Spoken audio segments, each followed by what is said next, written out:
जय श्री राधे कृष्णा। आप सभी का दिन शुभ और मंगलमय हो और भगवान श्री राधे कृष्ण की कृपा आप सभी भक्तजनों पर सदा बनी रहे। आज सुनिए आषाढ़ मास महात्म्य का अध्याय 24। आज के अध्याय में आप जानेंगे कंडू मुनि का चरित्र और मुनि पर भगवान पुरुषोत्तम की कृपा का वर्णन। श्री व्यास जी कहते हैं, मुनिवरों, पुरुषोत्तम क्षेत्र संपूर्ण जीवों के लिए सुखदायी है।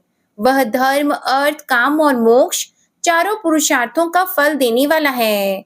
उस तीर्थ में कंडू नाम के एक महातेजस्वी मुनि रहा करते थे, जो परम धार्मिक, सत्यवादी, पवित्र, जितेंद्रिय और समस्त प्राणियों के हित में तत्पर रहने वाले थे। उन्होंने इंद्रियों को जीतकर क्रोध पर अधिकार प्राप्त कर लिया था। वे वेद वेदांगों के पारंगत विद्वान थे और भगवान पुरुषोत्तम की आराधना करके उत्तम सिद्धि प्राप्त कर चुके थे।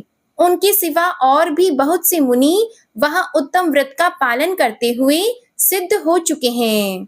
तब मुनियों ने पूछा, हे साधु शिरोमणि, कंडू कौन थे और उन्होंने किस प्रकार वहां परम गति प्राप्त की? हम उनका चरित्र सुनना चाहते हैं, बताइए। श्री व्यास जी बोले, हे मुनीश्वरों, कंडू मुनि की कथा बड़ी मनोहर है। मैं संक्षेप से कहूंगा, सुनो। गोमती नदी के परम मनोहर एकांत तट पर, जहां कंद मूल फल समिधा पुष्प और कुश आदि की अधिकता थी, कंडू मुनि का आश्रम था। वहां सभी ऋतुओं के फल और फूल सुलभ थे। केलों का उद्यान उस आश्रम की शोभा बढ़ा रहा था। वहां कंडू मुनि ने व्रत, उपवास, नियम, स्नान, मौन और संयम आदि के द्वारा बड़ी भारी एवं अत्यंत अद्भुत तपस्या की। वे ग्रीष्म ऋतु में पंचाग्नि का ताप सहते, वर्षा में खुली वेदी पर सोते और हेमंत ऋतु में भीगे वस्त्र धारण करके कठोर तपस्या करते थे। मुनि की तपस्या का बढ़ता हुआ प्रभाव देखकर देवता, गंधर्व, सिद्ध और विद्याधरों को बड़ा विस्मय हुआ। वे कहने लगे, इनका महान धैर्य अद्भुत है। इनकी कठोर तपस्या नितांत आश्चर्यजनक है।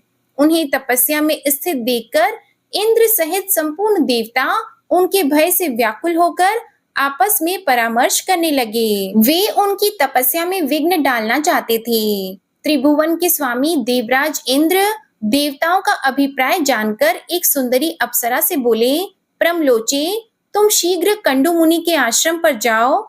मुनि वहां तपस्या करते हैं। उनकी तपस्या में विघ्न डालने के लिए ही तुम्हें भेजा जाता है। सुंदरी, तुम शीघ्र ही उनके चित्त में क्षोभ उत्पन्न कर दो। तब प्रमलोचा बोली, हे सुरश्रेष्ठ, मैं सदा आपकी आज्ञा का पालन करती हूँ, किंतु इस कार्य में तो मेरे जीवन का ही संदेह है। मैं मुनिवर कंडू से बहुत डरती हूँ। वे ब्रह्मचर्य व्रत के पालन में स्थित हैं, अत्यंत उग्र हैं, उनकी तपस्या बहुत तीव्र है। वे अग्नि और सूर्य के समान तेजस्वी हैं। मुझे अपनी तपस्या में विघ्न डालने आई हुई जानकर परम तेजस्वी कंडू मुनि कुपित हो उठेंगे और दुस्सह शाप दे देंगे। यह सुनकर देवराज इंद्र ने कहा, सुंदरी, मैं कामदेव, ऋतुराज वसंत और दक्षिण समीर को तुम्हारी सहायता में देता हूँ। इन सबके साथ उस स्थान पर जाओ जहां वे महामुनि रहते हैं। इंद्र का यह कथन सुनकर मनोहर नेत्रों वाली प्रमलोचा कामदेव आदि के साथ आकाश मार्ग से कंडू मुनि के आश्रम पर गई। वहां पहुंचकर उसने एक बहुत सुंदर वन देखा। तीव्र तपस्या में लगे हुए पाप रहित मुनिवर कंडू भी आश्रम पर ही दिखाई दिए। प्रमलोचा और कामदेव आदि ने देखा कि वह वन नंदन वन के समान रमणीय था। सभी ऋतुओं में विकसित होने वाले सुंदर पुष्प उसकी शोभा बढ़ा रहे थे। नाना प्रकार के पक्षी वृक्षों पर बैठकर अपने श्रवण सुखद कलरवों से उस वन को मुखरित कर रहे थे। अप्सरा ने क्रमशः संपूर्ण वन का निरीक्षण किया। उस परम अद्भुत मनोहर कानन की शोभा देखकर उसके नेत्र आश्चर्यचकित हो उठे। उसने वायु, कामदेव और वसंत से कहा, अब आप लोग अलग अलग मेरी सहायता करें। उन्होंने बहुत अच्छा कहकर स्वीकृति दे दी। तब प्रमलोचा बोली, अब मैं मुनि के पास जाऊंगी, जो इंद्रिय रूपी अश्वों से जुटे हुए देह रूपी रथ के सारथी बने हुए हैं। उन्हें आज काम बाण से आहत करके ऐसी दशा को पहुंचा दूंगी कि मन रूपी बागडोर उनके काबू से बाहर हो जाएगी। इस प्रकार उन्हें मैं अयोग्य सारथी सिद्ध करके दिखाऊंगी। ऐसा कहकर वह उस स्थान की ओर चल दी जहां मुनि निवास करते थे। मुनि की तपस्या के प्रभाव से वहां के हिंसक जीव भी शांत हो गए थे। नदी के तट पर जहां कोयल की मीठी तान सुनाई देती थी, वह ठहर गई। थोड़ी देर तक तो वह खड़ी रही, फिर उसने संगीत छेड़ दिया। इसी समय वसंत ने भी अपना पराक्रम दिखाया। समय नहीं होने पर भी समस्त कानन में मधु ऋतु की मधुर शोभा छा गई। कोकिल की माधुरी की वर्षा होने लगी। मलय वायु मनोहर सुगंध लिए मंद मंद गति से बहने लगी और छोटे बड़े सभी वृक्षों के पवित्र पुष्प धीरे धीरे धरती पर गिरने लगे। काम ने अपने फूलों का बाण संभाला और मुनि के पास जाकर उनके मन को विचलित कर दिया। संगीत की मधुर ध्वनि सुनकर मुनि के मन में बड़ा आश्चर्य हुआ। वे काम बाण से अत्यंत पीड़ित होकर जहां सुंदरी अप्सरा गीत गा रही थी वहां गए। मुनि ने अप्सरा को देखा और अप्सरा ने भी मुनि पर दृष्टिपात किया। उनके नेत्र आश्चर्य से खिल गए। वे पूछने लगे, सुंदरी, तुम कौन हो, किसकी हो? तुम्हारी मुस्कान बड़ी मनोहर है। तुम मेरे मन को मोह लेती हो। सो मध्य में अपना सच्चा परिचय दो। यह सुनकर प्रमलोचा कहने लगी, मुनि, मैं आपकी सेविका हूँ और फूल लेने के लिए यहाँ आई हूँ। शीघ्र आज्ञा दीजिए, मैं आपकी क्या सेवा करूं? अप्सरा की यह बात सुनकर मुनि का धैर्य छूट गया। उन्होंने मोहित होकर उसका हाथ पकड़ लिया और उसे साथ लेकर अपने आश्रम में प्रवेश किया। यह देखकर कामदेव, वायु और वसंत कृतकृत्य हो गए। जैसे आए थे उसी प्रकार स्वर्ग को लौट गए। वहां पहुंचकर उन्होंने इंद्र से प्रमलोचा और मुनि की सारी चेष्टा कह सुनाई। सुनकर इंद्र और संपूर्ण देवताओं का मन प्रसन्न हो गया। कंडू ने अप्सरा के साथ आश्रम में प्रवेश करते ही अपना रूप कामदेव के समान मनोहर एवं तरुण बना लिया। दिव्य वस्त्र और आभूषण धारण कर लिए। देखने में उनकी अवस्था 16 वर्षों की जान पड़ती थी। मुनि की वह शक्ति देखकर प्रमलोचा को बड़ा आश्चर्य हुआ। अहो, इनकी तपो शक्ति अद्भुत है। ऐसा कहकर वह बहुत प्रसन्न हुई। कंडू मुनि स्नान, संध्या, जप, होम, स्वाध्याय, देव पूजन, व्रत, उपवास, नियम और ध्यान सब छोड़कर रात दिन उसी के साथ विहार करने लगे। इसी में वे आनंद मानते थे। उनका हृदय कामदेव के वशीभूत हो गया था, अतः वे अपनी तपस्या की हानि नहीं समझ पाते थे। इस प्रकार कंडू मुनि उसके साथ सांसारिक विषय भोग में आसक्त होकर 100 से कुछ अधिक वर्षों तक मंदराचल की गुफा में रहे। एक दिन प्रमलोचा ने महाभाग कंडू मुनि से कहा, ब्राह्मण, अब मैं स्वर्ग जाना चाहती हूँ। आप प्रसन्न होकर मुझे जाने की आज्ञा दें। मुनि का मन तो उसी में आसक्त था। उसके इस प्रकार पूछने पर वे बोले, कल्याणी, कुछ दिन और ठहरो। तब उसने पुनः 100 वर्षों से कुछ अधिक काल तक उन कंडू मुनि के साथ विषय भोगा। इसके बाद उसने पुनः जाने की आज्ञा मांगी, किंतु मुनि ने स्वीकार नहीं किया। अतः उसे लगभग 200 वर्षों तक और ठहरना पड़ा। वह जब जब उनसे देवलोक में जाने की आज्ञा मांगती, तब तब वे उसे यही उत्तर देते, कुछ दिन और ठहरो। प्रमलोचा एक तो मुनि के शाप से डरती थी, दूसरे उसमें दक्षिणा नायिका की स्वाभाविक उदारता थी, और तीसरे वह प्रणय भंग की पीड़ा को जानती थी, इसलिए मुनि को छोड़ न सकी। महर्षि काम भोग में आसक्त होकर दिन रात उसके साथ रमण करते, किंतु तृप्ति नहीं हुई। उसके प्रति नित्य नूतन प्रेम बढ़ता गया। एक दिन कंडू मुनि बड़ी उतावली के साथ आश्रम से बाहर जाने लगे। तब अप्सरा ने पूछा, कहाँ चले? तब मुनि ने उत्तर दिया, शुभे, दिन बीत चला है, संध्योपासना कर लो, नहीं तो कर्म का लोप हो जाएगा। प्रमलोचा को बड़ी प्रसन्नता हुई। उसने हंसकर पूछा, सब धर्मों के ज्ञाता महात्मा जी, क्या आज ही आपका दिन बीता है? आपकी यह बात सुनकर किसको आश्चर्य नहीं होगा? तब मुनि बोले, कल्याणी, अभी प्रातः काल ही तो तुम इस नदी के सुंदर तट पर आई हो। उसी समय मैंने तुम्हें देखा, परिचय पूछा और तुम मेरे साथ आश्रम में आई। अब वह दिन बीता है और यह संध्या का समय उपस्थित हुआ है, फिर यह परिहास किस लिए? सच्ची बात बताओ। यह सुनकर प्रमलोचा कहने लगी, ब्राह्मण, यह ठीक है कि मैं प्रातः काल में ही आई थी, इसमें तनिक भी झूठ नहीं है, किंतु आज तब से सैकड़ों वर्ष बीत गए। यह सुनकर मुनि को बड़ा भय हुआ। उन्होंने विशाल नेत्रों वाली अप्सरा से पूछा, भीरू, बताओ तो सही, तुम्हारे साथ निरंतर रमण करते हुए अब तक मेरा कितना समय बीता है? तब प्रमलोचा बोली, मुनि, मेरे साथ आपके 907 वर्ष 6 महीने 3 दिन बीते हैं। ऋषि कहने लगे, शुभे, क्या यह सत्य कहती हो अथवा परिहास की बात है? मुझे तो ऐसा जान पड़ता है कि तुम्हारे साथ एक ही दिन रहा हो। प्रमलोचा बोली, ब्राह्मण, आपके पास मैं झूठ कैसे बोलूंगी, विशेषतः ऐसे अवसर पर जबकि आप धर्म मार्ग का अनुसरण करते हुए पूछ रहे हैं। अप्सरा की बात सुनकर मुनि को बड़ा कष्ट हुआ। वे स्वयं ही अपनी निंदा करते हुए बोले, हाय मुझ दुराचारी को धिक्कार है। हाय मेरी तपस्या नष्ट हो गई। ब्रह्मवेत्ताओं का जो धन है वह चला गया और मेरा विवेक भी छिन गया। जान पड़ता है मनुष्यों को मोह में डालने के लिए ही किसी ने युवती नारी की सृष्टि की है। मुझे तो अपने मन को जीतकर क्षुधा, पिपासा, राग, द्वेष और जरा मृत्यु, इन 6 ऊर्मियों से अतीत पर ब्रह्मा का ज्ञान प्राप्त करना चाहिए। इसके विपरीत जिसने मेरी ऐसी दुर्गति की है, उस काम रूपी महान ग्रह को धिक्कार है। यह काम नरकग्राम में ले जाने वाला मार्ग है। इसने आज मेरे संपूर्ण वेदों के स्वाध्याय, व्रत और समस्त साधनों पर पानी फेर दिया। इस प्रकार स्वयं ही अपनी निंदा करके वे धर्म के ज्ञाता मुनि पास ही बैठी हुई उस अप्सरा से बोले, पापिनी, तेरी जहां इच्छा हो चली जा। तुझे जो करना था उसे तूने पूरा कर लिया। मैं तुझे अपने क्रोध की प्रचंड आग से जो भस्म नहीं करता, इसमें एक कारण है। सत्पुरुषों की मैत्री 7 पग एक साथ चलने से ही होती है। मैं तो तेरे साथ चिरकाल तक निवास कर चुका हूँ, अथवा तेरा क्या दोष है? तेरी क्या हानि करूं? सारा दोष तो मेरा ही है, क्योंकि मैं ही ऐसा अजितेंद्रिय निकला। तू तो इंद्र का प्रिय करने के लिए आई थी और मेरी तपस्या का सत्यानाश कर चुकी। अपने कटाक्ष के महामोहमय मंत्र से तूने मुझे घृणित बना दिया। अरे अब जा जा चली जा। इस प्रकार मुनिवर कंडू ने जब क्रोध पूर्वक उसे फटकारा, तब वह कांपती हुई आश्रम से बाहर निकली और आकाश मार्ग से जाने लगी। जय श्री कृष्णा। आज का अध्याय यहीं समाप्त हुआ। इसके आगे जो कुछ भी हुआ इसका वृतांत आप अगले अध्याय में सुनिएगा।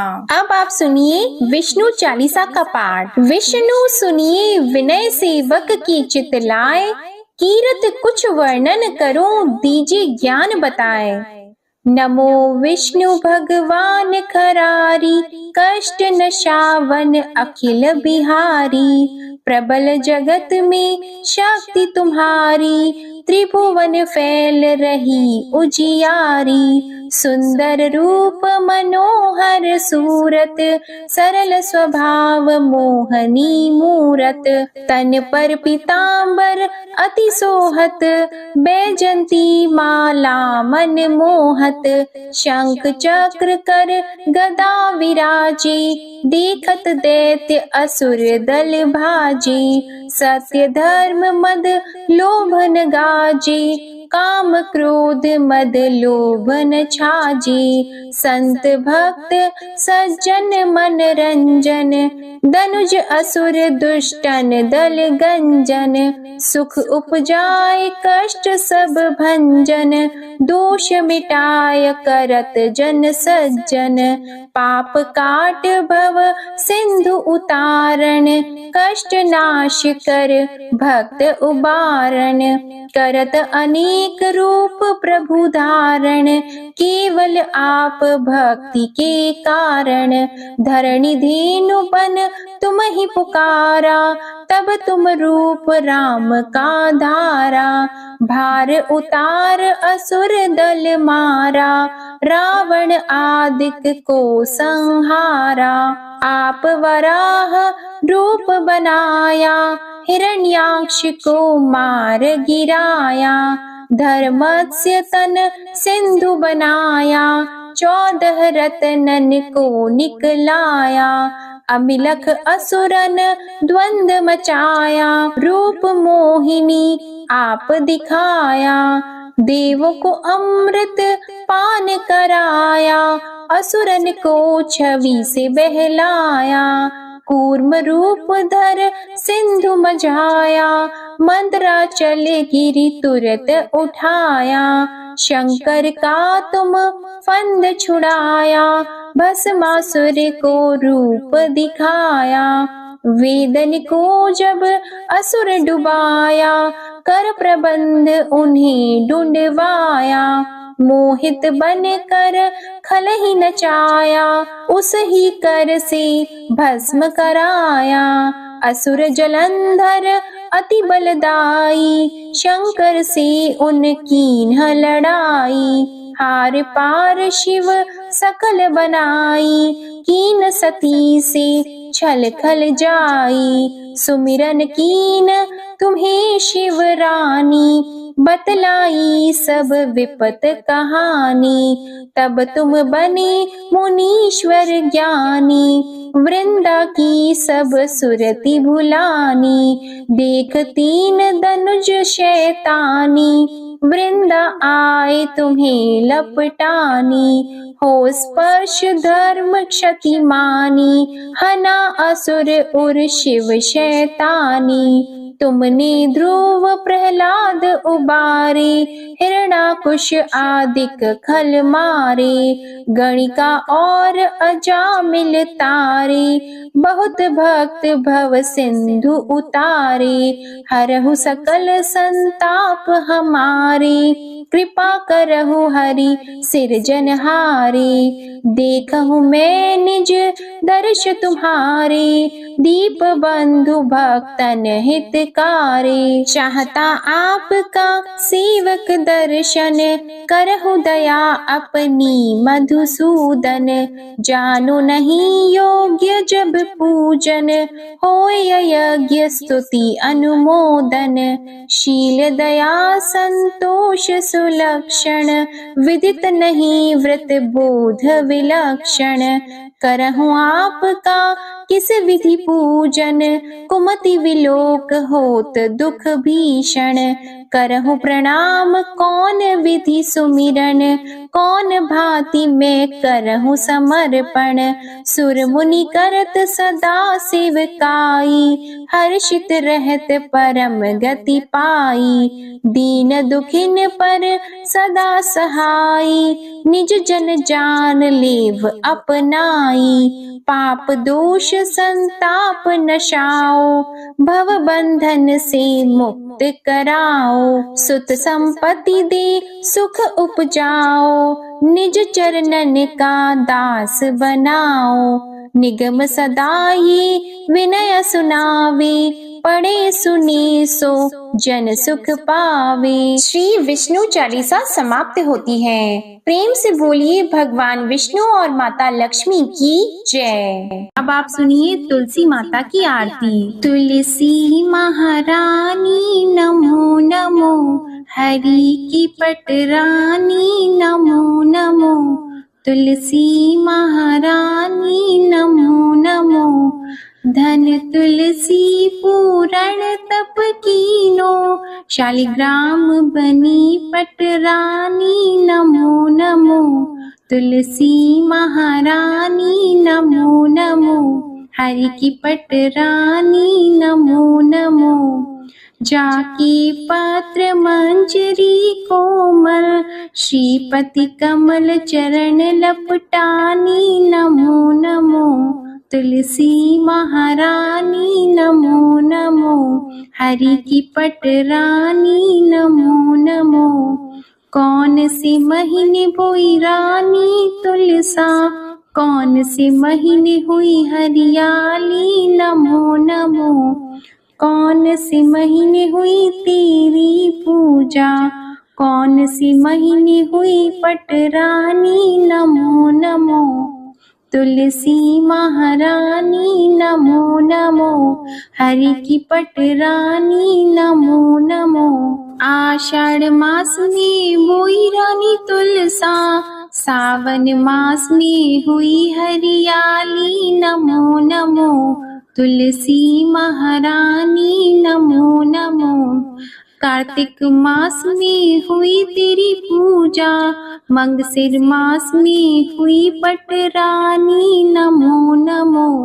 तुलसी महारानी नमो नमो।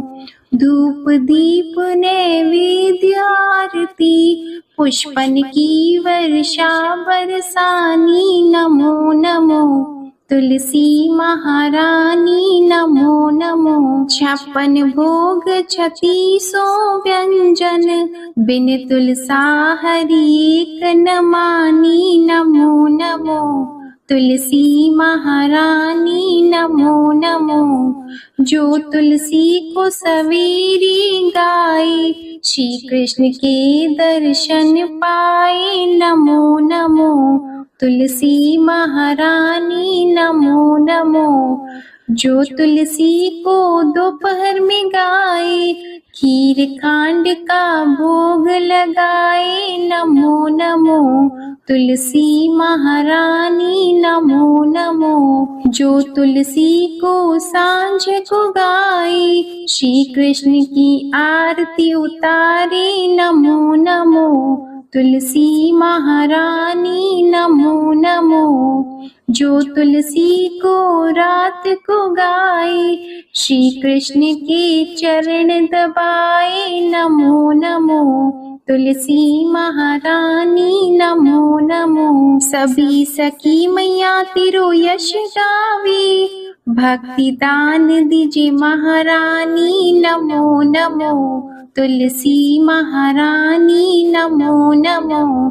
तुलसी महारानी नमो नमो।